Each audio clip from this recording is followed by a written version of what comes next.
Hey guys, it's Rook. Coming at you with another Speed Duel deck profile here. Wanted to get this one out before the Remote Duel Extravaganza that's coming, I think it's July 22nd, 23rd.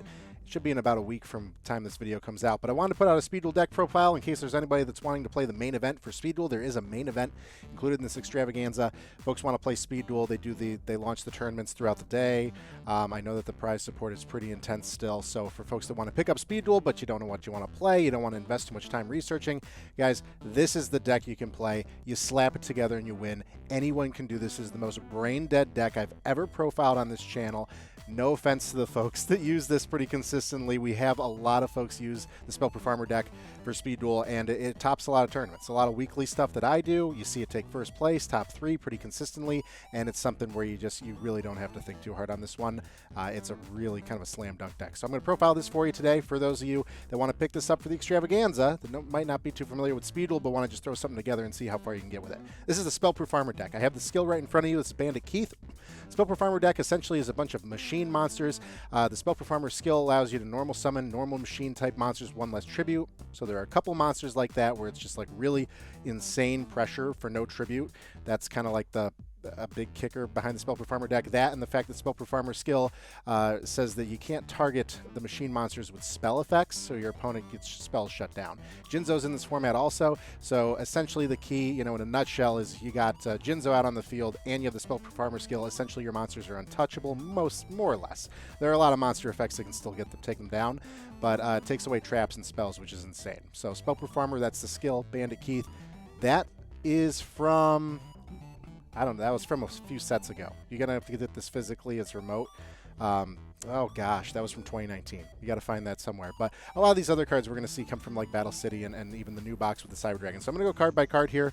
There are only 3 monsters that the Spell Performer deck uses pretty consistently. First one being Ally of Justice Clausolus. This is huge with the Spell Performer skill. People have been using this since it came out in Battle City. It's a 6-star monster you essentially get out for free with the Spell Performer skill, 2300 attack. That's insane monster pressure that's really hard to deal with early. So turn 1, get out Ally of Justice. That sets up pretty well for you to get into your other plays here, and your opponents usually can't deal with that right away. So 3 Ally of Justice Clausolus. One thing that the Spell Performer deck struggled with, at least before Duel Academy, was the monster presence. There were really only a few monsters that it could get out, and if you found your way around them, around Spell Performer and any other traps that we kind of have set up for our opponent, then the Spell Performer player will struggle and not really have any monster presence to kind of finish the game. So with the introduction of Duel Academy that came out back in April, we added Cyber Dragon. Cyber Dragon is a huge equalizer and kind of eliminated that issue. You're going to have 3 Cyber Dragon in this deck.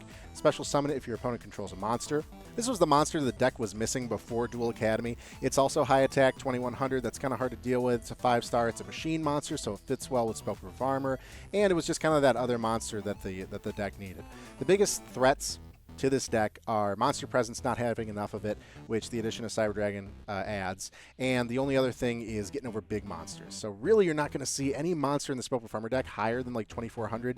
You can like cheese Waking the Dragon and get out like Cyber End Dragon, or you could use something like Solitary Sword of Poison to like deal with threats like that, and maybe you put that in the side depending on what you're playing against.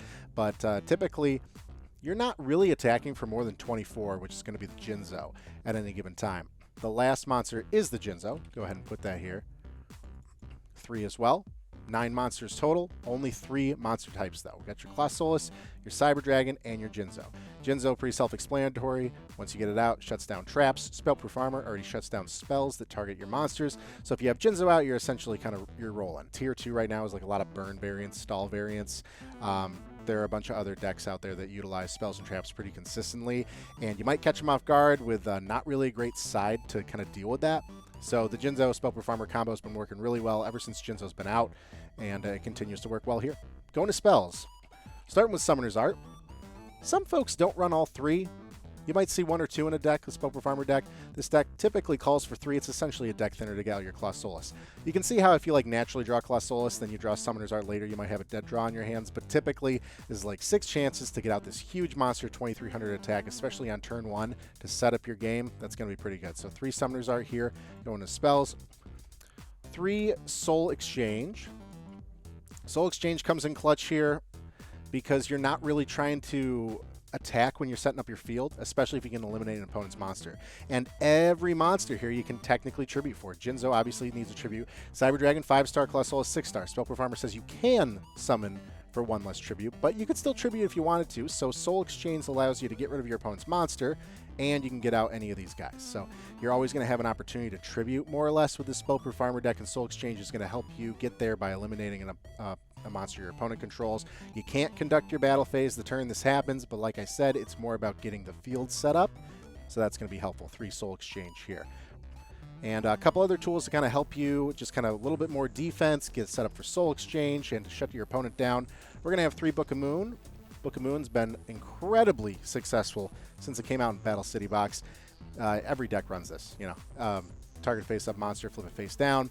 You're trying to get swung on by a moth, something huge. Face down, Soul Exchange. So while the Spellproof Armor deck has trouble kind of swinging over big things, you still have tools to flip it face down so that you can Soul Exchange it, get rid of it another way. So that's kind of what Spellproof Armor has to combat the big guys. The other being a trap, we got the old Floodgate Trap Hole here. This is going to be a 21-card deck, and it's all just 3 copies. 3 copies of stuff. Floodgate Trap Hole, something comes out, flip it face down. Nope, I'm not going to read that Cyber Angel Izana. I'm not going to look at Moth's face. I just want to face down, set up for Soul Exchange, or most of them have low defense. You can kind of swing right over it with something like Jinzo, shutting down traps, shutting down spells. This is the deck you're going to take the Extravaganza and top 8, I swear. That's it. This is what I wanted to get out to the world before we saw folks go into the Konami event and for other Speed Duel events to come.